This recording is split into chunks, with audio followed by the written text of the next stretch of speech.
You have power over your mind, not outside events. Realize this, and you will find strength. Marcus Aurelius.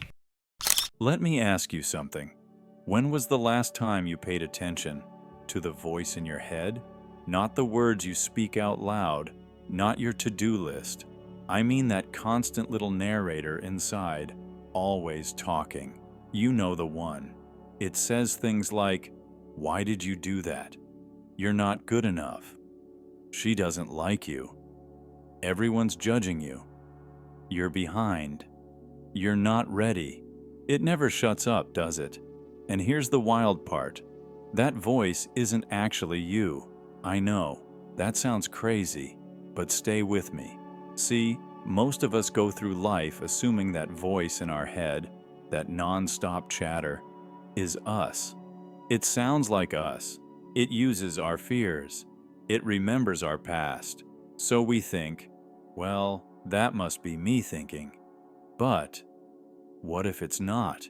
What if it's just a recording, a script, something installed? And here's where things get deep. That voice in your head? It's made up of other people's programming. It's your parents' fears, your teacher's criticism, that bully from middle school, that relationship that broke you, all mixed together and playing on repeat. And the longer you believe it's you, the more power it has. Because here's what no one tells you. Your real self. It doesn't speak with fear. It doesn't shame you. It doesn't rush you or insult you or hold you back. It feels. It knows.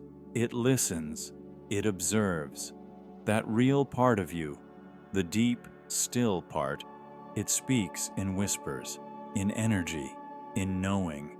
But the voice in your head, that's just the noise layered over your signal, like static on a radio. And if you've ever had a moment where everything went quiet, where time slowed down, and you just knew what to do, that was you, the real you. No voice, no panic, just presence. But the moment your mind kicked back in, the voice came roaring. That's risky. What if you fail? You're being unrealistic. Don't be stupid. Sound familiar? Yeah, because it's not just your voice. It's the voice, the programmed, fearful, limiting system we're all born into, and you don't have to listen to it anymore. But before we go there, let's sit with this. If the voice isn't you, who are you? Who is the one hearing it? Because you do hear it, right? You notice when it's loud. You feel when it's harsh. You know it drains you. So, who is that you that notices?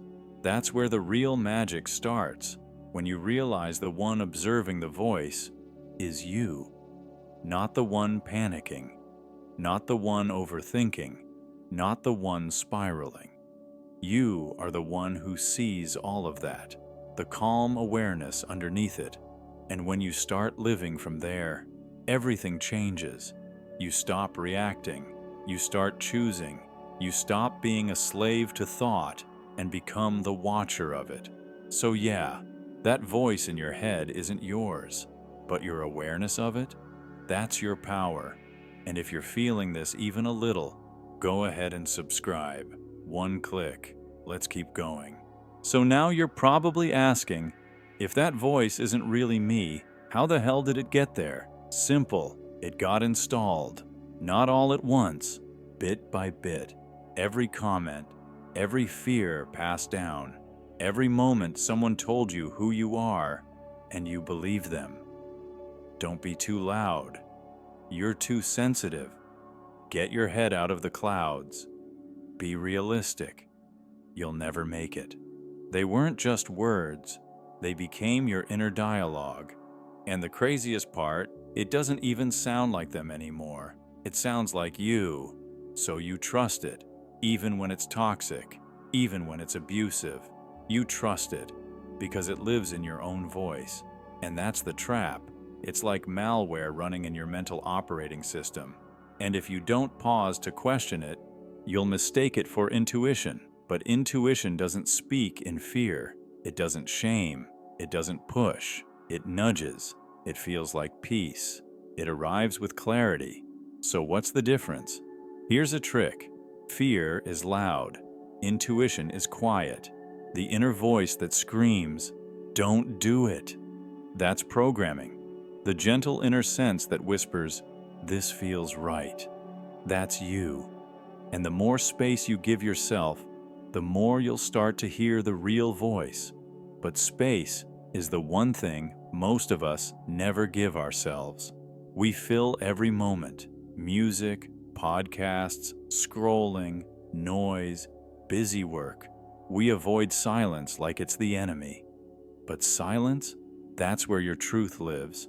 And when you finally sit with it, even for just a minute, you start to notice what's real and what's just noise. It's like walking out of a loud, crowded room and suddenly realizing your ears were ringing the whole time. We've been living with that mental noise so long, we think it's normal, but it's not. And once you see it for what it is, a voice that was built for you, not by you, you start to take your power back. You don't argue with it. You don't fight it. You just observe. You let it talk, and you don't follow. That's the shift. Instead of identifying with the voice, you become the witness to it, and something weird happens. The voice starts to lose volume. It runs out of tricks. It gets quieter, slower, weaker, because it only has power when you believe it, when you engage with it, when you take it personally. But when you treat it like background static, it fades, and you start to rise. You show up different, calmer, clearer, stronger. People feel it, because you're not reacting to every thought. You're rooted in awareness. And here's something they don't teach in school. The moment you realize you are not your thoughts, you're free. You're not broken. You're just buried under layers of noise, scripts, and survival patterns. But the real you, the one underneath it all, it's always been whole. And the more you peel back those layers, the more you remember. You were never the voice. You were always the silence behind it. So what do you do with all this? How do you stop living your life through the lens of a voice that was never yours to begin with? It starts with awareness, and awareness starts with stillness. You don't need to fight your mind. You just need to notice it. Watch it like a cloud floating through the sky. Don't judge it. Don't cling to it. Just let it pass. Because here's what no one told us growing up. You're not your thoughts. You're the one who sees them. And when you make that shift, even once, you'll never see life the same again. You'll start to recognize the voice when it speaks. You'll catch it mid-sentence. Oh, I know this one. This is the old fear script. This isn't me. And just like that, it loses its grip. You'll stop believing every story. You'll stop reacting to every trigger. You'll breathe before responding. You'll pause before spiraling. And that pause, that's where freedom lives, because that's where you live. But here's the beautiful twist. The voice doesn't go away, not completely. It'll still pop up. It'll still try to narrate your life. But the difference is, you'll stop giving it the microphone. You'll hear it. You'll nod. And you'll keep walking. And slowly, day by day, something new begins to rise in the space the voice used to fill. Your intuition, your clarity, your truth. And truth doesn't yell. It doesn't shame. It doesn't rush. It whispers.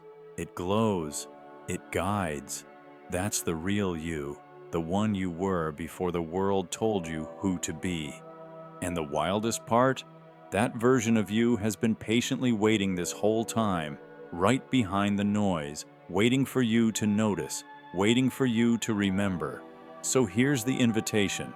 Next time the voice starts spiraling, pause. Don't argue. Don't resist. Just listen. Then ask, is this voice actually mine, or is this just an echo? If you keep asking that, you'll start to hear the difference. And when you hear the difference, you get to make a new choice. You get to speak your own voice, not the one they gave you. And the moment you do that, you stop surviving and start living. So now it's your turn.